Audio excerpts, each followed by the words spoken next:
జాను, మీ గోదావరి అమ్మాయిని. అందరూ ఎలా ఉన్నారు? నేనైతే చాలా బాగున్నాను. మన వీడియో ఫస్ట్ టైం చూస్తున్నట్టయితే లైక్ కొట్టండి, అలాగే మన ఛానల్ని సబ్స్క్రైబ్ కూడా చేసేయండి.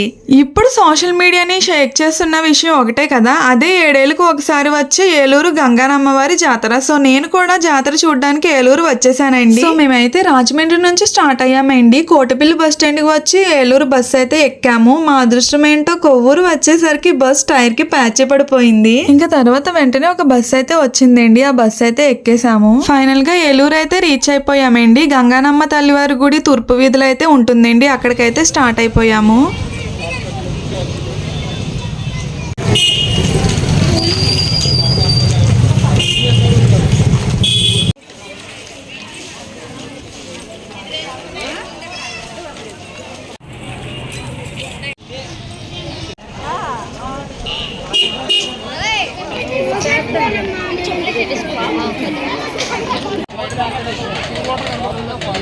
దయచేసి కమిటీ వారికి, పోలీస్ శాఖ వారికి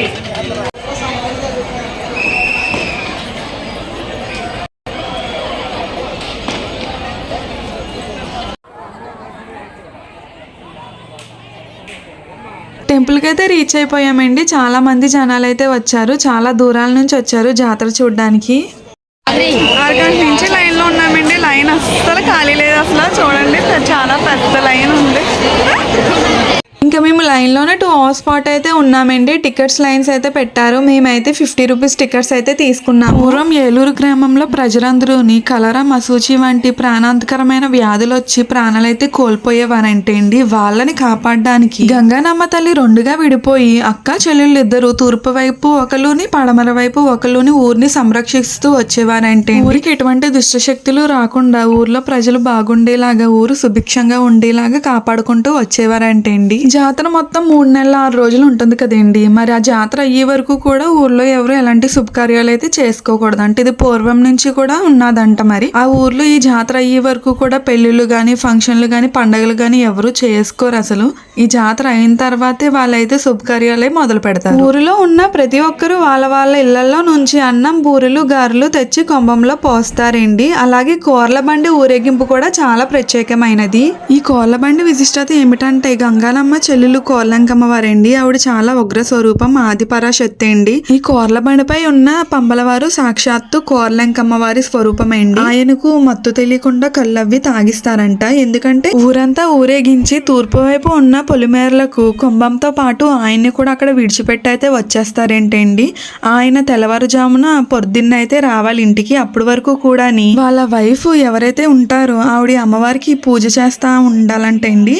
అలాగే ఆయన వచ్చి తలుపు కొట్టేదాకా కూడా తలుపు తీసుకోకూడదు అని అయితే చెప్తా ఉంటారు ఇప్పటి వరకు కూడా. ఈ కోర్ల బండి నిర్మాణానికి అయితే ఎటువంటి మేకు అయితే యూజ్ చేయరంటే అండి. ఇది మొత్తం చెక్కతోటే తయారు చేయబడుతుంది. అలానే దీనికి 4 పక్కల కూడా పందుల్ని, మేకల్ని, కోళ్ళని కోర్ల బండికి 4 పక్కల అయితే కడతారండి. పూర్వం రోజుల్లో ఏంటంటే వాటిని ప్రాణాలతోటే గుచ్చేసేవారంట. అవి చూసి జనాలు జడుచుకుంటున్నారని ఇప్పుడైతే తాళ్లతో అయితే కడుతున్నారు కోర్ల బండికి 4 పక్కల 4 ప్రాణుల్ని. నేనైతే లాస్ట్ టైం జరిగిన 7 years బ్యాక్ జరిగిన జాతర చూసానండి. ఇప్పుడు జరుగుతున్న జాతర కూడా చూసాను. చాలా లక్కీ అనిపించింది, చాలా హ్యాపీ అనిపించింది నాకైతే. అసలు మా అమ్మమ్మ వాళ్ళ ఊరు ఏలూరండి. చిన్నప్పుడు చూడడానికి జాతర చూడడానికి వెంప నుంచి మా తాతయ్య అమ్మమ్మ అయితే తీసుకొచ్చేవారంట.